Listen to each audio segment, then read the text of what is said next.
നമസ്കാരം. മീഡിയ കമ്പാനിയുടെ വളരെ പ്രാധാന്യമറിയിക്കുന്ന ഡെയിലി അപ്ഡേറ്റിലേക്ക് സ്വാഗതം. എല്ലാവരും അറിഞ്ഞിരിക്കേണ്ട പ്രധാനപ്പെട്ട കുറച്ച് അറിയിപ്പുകൾ വീഡിയോ വഴി ഷെയർ ചെയ്യുന്നു. സംസ്ഥാനത്തെ സാമൂഹിക സുരക്ഷാ പെൻഷൻ ആനുകൂല്യം, അതായത് വാർദ്ധക്യകാല പെൻഷൻ, വിധവാ പെൻഷൻ, ഭിന്നശേഷി പെൻഷൻ, അവിവാഹിതരായിട്ടുള്ള സ്ത്രീകൾക്ക് ലഭിക്കുന്ന പെൻഷൻ ആനുകൂല്യം, അതോടൊപ്പം തന്നെ കർഷക തൊഴിലാളി പെൻഷനുകൾ, ഇത്തരം പെൻഷൻ ആനുകൂല്യം മുടങ്ങാതെ ലഭിക്കണമെങ്കിൽ കൃത്യസമയത്തെ രേഖകൾ ഹാജരാക്കിയേ മതിയാകൂ. പ്രത്യേകിച്ച് ഇനി തുക വർദ്ധിപ്പിക്കുമ്പോൾ അത്തരം ആനുകൂല്യങ്ങൾ ഉൾപ്പെടെ നമ്മുടെ അക്കൗണ്ടിലേക്കും കൈകളിലേക്കും എല്ലാം വരണമെങ്കിൽ ഈ കാര്യങ്ങൾ ശ്രദ്ധിക്കണം. പ്രത്യേകിച്ച് ജൂൺ മാസം 30-ന് മുൻപ് വരുമാന സർട്ടിഫിക്കറ്റും അതോടൊപ്പം തന്നെ പുനർവിവാഹം ചെയ്തിട്ടില്ല, അതോടൊപ്പം തന്നെ വിവാഹം ചെയ്തിട്ടില്ല എന്നുൾപ്പെടെയുള്ള സാക്ഷ്യപത്രങ്ങൾ സ്ത്രീ ഗുണഭോക്താക്കളും സമർപ്പിക്കേണ്ട സമയപരിധി അവസാനിക്കുകയാണ്. അപ്പോൾ എത്രയും വേഗം ഈ രേഖകൾ കൊടുക്കുക. വരുമാന സർട്ടിഫിക്കറ്റ് മുൻപ് സമർപ്പിച്ചിട്ടുള്ളവർ ഇനി കൊടുക്കേണ്ട ആവശ്യമില്ല. ഒരിക്കൽ പോലും ഇത് കൊടുക്കാൻ സാധിക്കാത്തവർ, അങ്ങനെയുള്ളവർ മാത്രം ഇത് കൊടുത്താൽ മതി.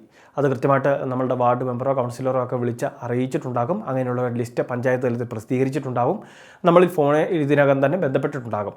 അപ്പോൾ ഇങ്ങനെയൊക്കെ അറിയിപ്പ് ലഭിച്ചിട്ടില്ല എങ്കിൽ സേവനയുടെ പെൻഷൻ വെബ്സൈറ്റിലെ സ്റ്റാറ്റസ് പരിശോധിക്കുക. ആധാർ നമ്പർ ഉപയോഗിച്ച് സ്റ്റാറ്റസ് പരിശോധിക്കുമ്പോൾ വരുമാന സർട്ടിഫിക്കറ്റിൻ്റെ ഭാഗത്ത് സമർപ്പിച്ചിട്ടില്ല എന്നാണ് കാണുന്നതെങ്കിൽ തീർച്ചയായിട്ടും അങ്ങനെയുള്ളവർ കൊടുക്കേണ്ടതാണ്. ഇനി നോൺ റീമാരേജ് സർട്ടിഫിക്കറ്റ് സ്ത്രീ ഗുണഭോക്താക്കൾ, അതായത് വിധവാ പെൻഷൻ വാങ്ങുന്നവരും അവിവാഹിത പെൻഷൻ സ്കീമിൽ ആനുകൂല്യമൊക്കെ ലഭിക്കുന്നവരാണ് ഇത്തരം സർട്ടിഫിക്കറ്റ് എല്ലാ വർഷവും ഹാജരാക്കേണ്ടത്. നിലവിൽ ഈ വർഷത്തെ സമയപരിധി 2026 ജൂൺ മാസം 30-ാം തീയതിയോടെ അവസാനിക്കും.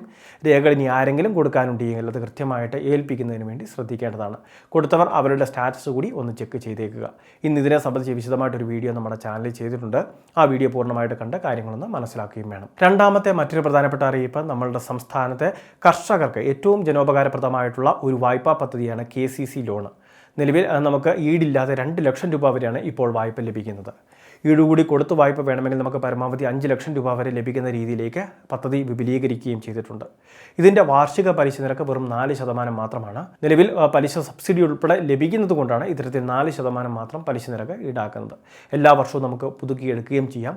KCC പദ്ധതിയുടെ ഭാഗമാകുന്നതിന് നമുക്ക് നാഷണലൈസ്ഡ് ബാങ്ക് വഴി അപേക്ഷകൾ വയ്ക്കുന്നതിന് വേണ്ടി സാധിക്കും. കൃത്യമായിട്ട് സിബിൽ സ്കോറുള്ള, അതോടൊപ്പം തന്നെ കൃഷിഭൂമിയിൽ ചെയ്യുന്ന കൃഷിയും അതോടൊപ്പം തന്നെ കൃഷിഭൂമിയുടെ വിസ്തീർണവും ഇതിനെയൊക്കെ അടിസ്ഥാനമാക്കിയായിരിക്കും ബാങ്ക് നിലവിൽ ലോൺ എമൗണ്ട് ഒക്കെ നിശ്ചയിക്കുക. സമീപമുള്ള യൂണിയൻ ബാങ്കും സ്റ്റേറ്റ് ബാങ്ക് ഓഫ് ഇന്ത്യയിലുമൊക്കെ ഇതിനെ സംബന്ധിച്ച് വിശദമായിട്ടുള്ള കൃത്യമായിട്ടുള്ള ക്രമീകരണങ്ങൾ അതോടൊപ്പം തന്നെ കൃത്യമായിട്ടുള്ള അറിയിപ്പുകൾ നമുക്ക് ലഭിക്കുന്നതായിരിക്കും. മൂന്നാമത്തെ മറ്റൊരു പ്രധാനപ്പെട്ട അറിയിപ്പ്, നമുക്ക് സ്വയം തൊഴിൽ വായ്പാ പദ്ധതികളിലേക്കെല്ലാം അപേക്ഷ വയ്ക്കാനുള്ള സമയമാണിപ്പോൾ. വിവിധ സ്വയം തൊഴിൽ പദ്ധതികൾ നമുക്ക് മനസ്സിൽ ആശയമുണ്ടായിരിക്കാം. അതെല്ലാം തന്നെ പ്രാബല്യത്തിൽ വരുത്തുന്നതിന് ഈടില്ലാതെ വായ്പകൾ ഉൾപ്പെടെ ലഭിക്കുന്ന പദ്ധതികളുണ്ട്. എംപ്ലോയ്മെൻറ്റ് എക്സ്ചേഞ്ച് വഴി നടപ്പിലാക്കുന്ന വ്യക്തിഗത വായ്പാ പദ്ധതികളുണ്ട്. അതോടൊപ്പം തന്നെ ഗ്രൂപ്പ് വായ്പ പദ്ധതികളുണ്ട്. അപ്പോൾ ഇത്തരത്തിൽ ജോബ് ക്ലബ്ബ് പോലുള്ള സ്കീമുകൾ വഴി ഈടില്ലാതെ 10 ലക്ഷം രൂപ വരെയൊക്കെ വായ്പ ലഭിക്കുന്നതിനുള്ള സംവിധാനമുണ്ട്. ഇനി നമുക്ക് ഈടില്ലാതെ തന്നെ സ്വയം തൊഴിൽ വായ്പയായിട്ട് 1 ലക്ഷം രൂപ വരെയൊക്കെ ലഭിക്കുന്ന പദ്ധതികളുണ്ട്, കെസ്റു പോലുള്ള പദ്ധതികൾ. ഇനി അതോടൊപ്പം തന്നെ സ്ത്രീ ഗുണഭോക്താക്കൾക്ക് പലിശരഹിത തവണ വ്യവസ്ഥയിൽ ലഭിക്കുന്ന വായ്പാ പദ്ധതികളുണ്ട്, ശരണ്യ പോലുള്ള സ്കീമുകൾ. അപ്പോൾ ഇത്തരത്തിലുള്ള സ്കീമുകൾ നിലവിൽ സാധാരണക്കാർക്ക് വേണ്ടിയുള്ള സ്വയം തൊഴിൽ ചെയ്യാൻ താല്പര്യമുള്ളവർക്ക്, സംരംഭകർക്ക് വേണ്ടിയുള്ള പദ്ധതികളാണ്. ഇത്തരം പദ്ധതികളെ പറ്റിയുള്ള മറ്റ് വിശദ വിവരങ്ങൾ നമ്മൾ രജിസ്റ്റർ ചെയ്തിട്ടുള്ള എംപ്ലോയ്മെൻറ്റ് എക്സ്ചേഞ്ചുമായിട്ട് ബന്ധപ്പെട്ടാൽ അറിയാൻ സാധിക്കും. വളരെ പ്രധാനപ്പെട്ട 3 ഇൻഫർമേഷനാണ് വീഡിയോ വഴി ഷെയർ ചെയ്തത്. ഇതുപോലുള്ള വിവിധ അറിയിപ്പുകൾ തുടർന്ന് ലഭിക്കാൻ ചാനൽ സബ്സ്ക്രൈബ് ചെയ്യുക, ഫോളോ ചെയ്യുക.